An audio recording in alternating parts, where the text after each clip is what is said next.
날 귀하다 하시네. 나는 오늘 피었다 지는 이름 없는 꽃과 같네. 바다에 있는 파도 안개와 같지만 주는 나를 붙드시고 부르짖음 들으시며 날 귀하다 하시네. 나 오직 주의 것, 나 오직 주의 것, 나 오직 주의 것, 나 오직 주의 것.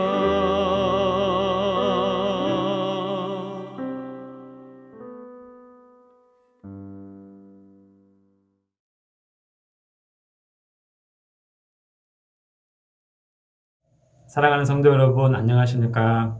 오늘 같이 읽을 본문 말씀은 시편 75편 1절부터 10절입니다. 먼저 1절부터 3절을 읽겠습니다. 하나님이여, 우리가 주께 감사하고 감사함은 주의 이름이 가까움이라. 사람들이 주의 기이한 일들을 전파하나이다. 주의 말씀이 내가 정한 기약이 이르면 내가 바르게 심판하리니 땅의 기둥은 내가 세웠거니와 땅과 그 모든 주민이 소멸되리라 하시는도다. 셀라. 1절 말씀에 감사하다는 동사가 두 번이나 반복되어서 사용되고 있습니다. 무엇 때문에 감사했을까요? 말씀에 주의 이름이 가깝다. 사람들이 주의 기이한 일들을 전파한다는 이 두 가지 이유를 말하고 있습니다. 주의 이름이 가깝다는 것은 하나님의 임재에 대한 표현이고요. 사람들이 주의 기이한 일을 전파한다 해서 기이한 일들은 하나님께서 행하신 일들을 말합니다. 이것은 하나님께 예배 드리기 위해서 모인 사람들이 예배 가운데 임하시는 하나님의 임재를 찬양하며 그들 가운데 혹은 그들의 역사 가운데 행하신 하나님의 일들을 돌아가면서 고백하는 것으로 볼 수 있습니다. 그들이 무엇을 나누었는지 구체적으로 알 수 없지만 2절과 3절에서 하나님께서 하신 일과 말씀과 관련되어 있다는 것은 분명합니다. 2절 말씀에 보면 하나님께서 행하시는 일을 두 가지로 묘사했는데요. 하나는 때를 정하시는 것이고요. 다른 하나는 심판하시는 것입니다. 하나님은 심판하시는 분이시라고 그렇게 표현하고 있는 것이죠.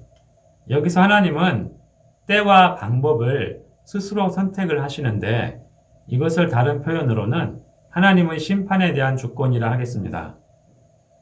하나님의 심판은 주의 백성에게는 구원으로, 반면에 하나님을 거부하는 자들에게는 심판의 모습으로 나타납니다. 4절, 5절을 읽겠습니다. 내가 오만한 자들에게 오만하게 행하지 말라 하며 악인들에게 뿔을 들지 말라 하였노니 너희 뿔을 높이 들지 말며 교만한 목으로 말하지 말지어다. 하나님께서 심판을 정하신 때에 바르게 집행하실 것인데 그때가 이르기까지 악인들에 대한 경고가 나타납니다. 여기서 오만한 자들과 악인들은 같은 부류의 사람들입니다. 이들의 특징으로는 그들이 오만하게 하나님을 대항할 만한 자기들만의 근거를 가지고 있었다는 것입니다. 아무것도 없는데 오만하게 행하지 않았을 것입니다. 4절의 뿔은 군사적인 승리에 대한 상징으로 이해할 수 있는데요. 이들은 역사의 한 시점에서 분명히 경제적 우위 혹은 정치적, 군사적 힘 등을 가진 이들이었습니다. 이들에게 그러한 힘을 주신 하나님과 그 의도를 생각하지 않고 자기들의 기준으로 힘과 재력을 자기들이 원하는 때에 자기들이 원하는 방식으로 투사했던 사람들입니다. 성경은 사람들 사이에 절대적인 공평을 말하지 않습니다. 성경은 사람들 사이에 차이가 있을 것인데 그러한 차이를 교만의 근거로 삼아서는 안 된다고 말합니다. 3절에 하나님의 주권을 인정하는 백성과 반대에 있는 사람들인 것입니다. 하나님은 앞으로 이들을 심판하실 것인데 미리 경고하고 있습니다. 경고의 이유는 이제라도 자기를 하나님께 내려놓고 하나님을 인정하는 삶을 살라는 하나님의 집행유예 선고입니다. 6절부터 8절을 읽겠습니다. 무릇 높이는 일이 동쪽에서나 서쪽에서 말미암지 아니하며 남쪽에서도 말미암지 아니하고 오직 재판장이신 하나님이 이를 낮추시고 저를 높이시느니라. 여호와의 손에 잔이 있어 술 거품이 일어나는도다.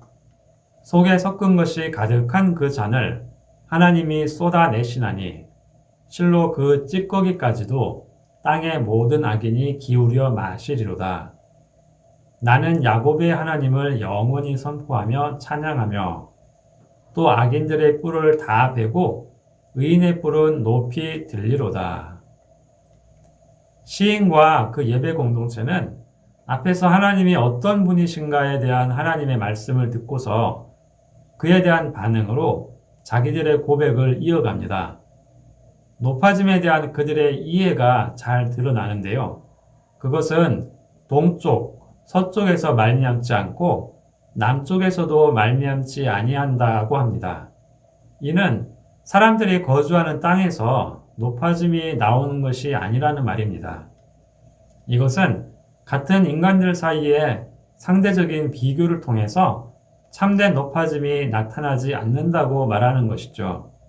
오히려 시인은 참된 높아짐은 재판장이신 하나님으로부터 말미암는다고 선언합니다.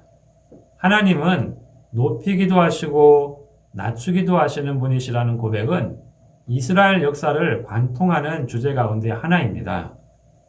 이스라엘 역사에서 어둠의 시기에 밝게 빛낸 사무엘 선지자의 모친 한나의 고백을 들어보겠습니다. 사무엘상 2장 6절부터 7절을 읽겠습니다. 여호와는 죽이기도 하시고 살리기도 하시며 스올에 내리기도 하시고 거기에서 올리기도 하시는도다. 여호와는 가난하게도 하시고 부하게도 하시며 낮추기도 하시고 높이기도 하시는도다. 이 주제가 더 발전되어 이스라엘 역사뿐 아니라 인류의 역사 전체를 아우르는 방향으로 제시되는데요. 우리의 구원자이신 예수님의 어머니 마리아의 고백을 들어보겠습니다. 누가복음 1장 49절부터 52절을 읽겠습니다. 능하신 이가 큰 일을 내게 행하셨으니 그 이름이 거룩하시며 긍휼하심이 두려워하는 자에게 대대로 이르는도다. 그의 팔로 힘을 보이사 마음의 생각이 교만한 자들을 흩으셨고 권세 있는 자를 그 위에서 내리치셨으며 비천한 자를 높이셨고. 아멘. 오늘 말씀을 정리하겠습니다. 하나님은 어떤 분이십니까? 하나님은 재판장이십니다. 하나님은 재판의 때와 방법을 정하셨고 그대로 집행하실 것이라 예고하신 분이십니다. 재판장이신 하나님을 생각하며 지금 불의가 득세하는 것을 몸으로 체험하고 있는 동안에도 하나님께 우리의 억울함을 호소하며 그분께 우리의 처분을 맡기고 기다리면 좋겠습니다. 하나님은 어떤 분이십니까? 하나님은 정하신 때에 높일 자를 높이시고 낮출 자를 낮추시는 분이십니다. 이 일은 이스라엘 역사와 인류 역사를 이끌어 가시는 하나님의 원리 가운데 하나입니다. 악인이 득세하는 것 같은 현실의 부조리함에 마음을 빼앗기지 마십시오.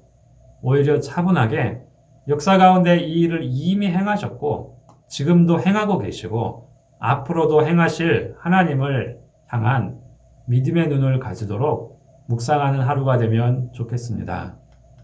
기도하겠습니다. 사랑하는 하나님 아버지, 오늘 말씀 묵상을 통해서 아버지께서 온 세상의 재판장이시라는 것과 이 땅에서의 높아짐과 낮아짐이 아버지께로부터 말미암는다는 것을 들었습니다. 하나님 아버지, 저의 연약함을 기억해 주시고 특별히 사람들이 스스로 교만하여 높아지려고 하는 이 세상 가운데서 마음이 약해지지 않고 세상의 기준에 영합하기를 거부하고 하나님께 우리의 처분을 맡기는 믿음을 허락하여 주시기를 바랍니다. 그리고 지금까지 코로나 상황을 통해서 어려움을 겪은 하나님의 백성들을 기억하여 주시고 속히 하나님을 기쁨으로 찬양하는 시간이 우리 각 개인과 우리 교회들 가운데 풍성해지면 좋겠습니다. 주님, 속히 그 일들을 이루어 주옵소서. 우리를 구원하신 예수님의 이름으로 기도합니다. 아멘. 오늘 도구 기도는 교회 중직자와 재직들을 위하여입니다. 먼저 당회를 위해서 기도하겠습니다. 장로로서 교회를 잘 이끌고 기도와 섬김의 모범이 되며 담임 목사님과 교육자들과 한마음으로 교회 사역을 잘 감당하도록 기도하겠습니다. 시무집사와 권사님들이 교회의 어려운 지체들을 사랑으로 돌아보고 맡은 바 직분을 충실히 감당할 수 있도록 기도하겠습니다. 이어서 담임 목사님의 강건함과 몸이 연약한 지체들, 여러 가지 어려운 상황 가운데 부르짖는 지체들을 기억하시고 타지에 있는 지체들과 군복무하는 자녀들을 위해서 코로나 상황의 종식과 더불어 교회 사역의 정상화를 위해 기도하시고 개인의 기도 제목을 가지고 기도하겠습니다.